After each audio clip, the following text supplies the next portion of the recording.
one of the first trans people that I ever knew personally. I'd known in their assigned gender at birth for many years before she transitioned. And even though she assured me that it was okay, I still felt bad if I would slip up and use her assigned gender at birth pronouns, if I'd refer to her as he, him, rather than as she, her. And the reason it's okay, by the way, is because I wasn't being a dick. Like, I wasn't intending to hurt her in using the wrong pronouns.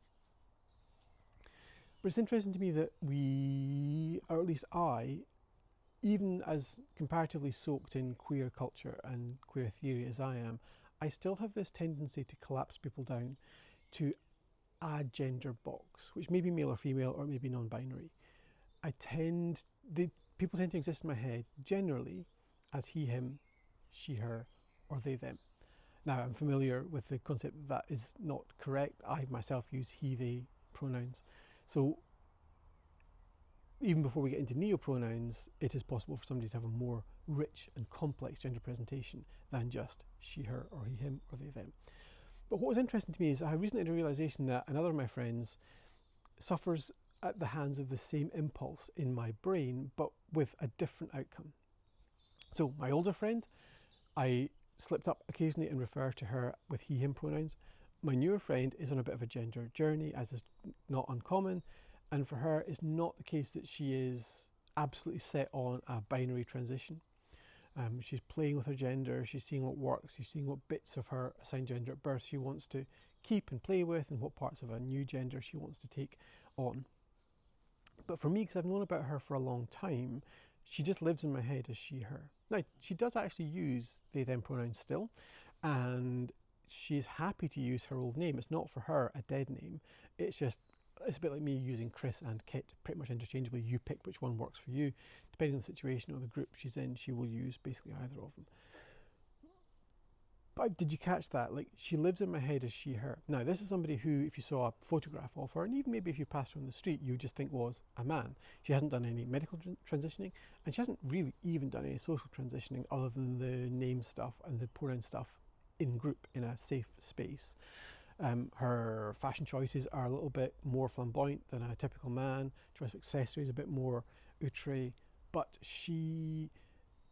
this is somebody who essentially looks like a man to somebody who's never encountered her before, but she lives in my head as she, her. And are you seeing my connection there from my old friend who lived in my head as he, him? It took me a while to unlearn that, and that was bad.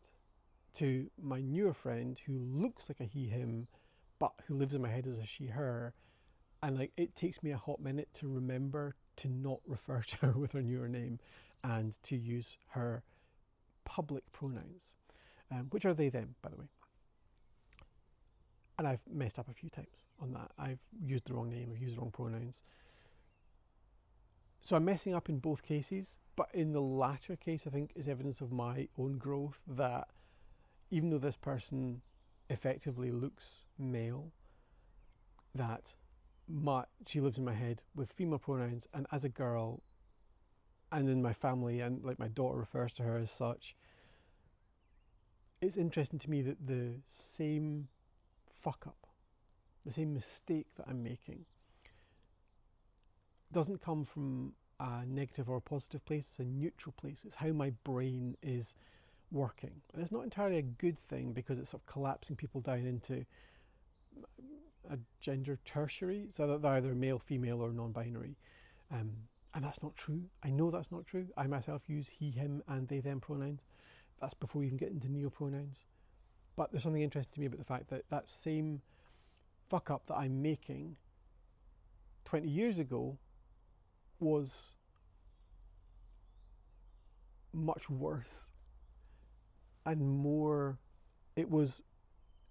What I'm doing now is much more enfranchising and empowering for my newer friend than it was when I was talking about my older friend. We need to do better. I need to do better to not put people into these handy little gender boxes. I need to allow, and I've got friends who are gender fluid, who fuck with all sorts of pronouns, and it's interesting, and we should do better. I must do better to not reduce people to the caricatures of gender that might exist in my head. I'm doing that work. I hope you are too. And I can't wait to see what my friend's gender journey takes her on.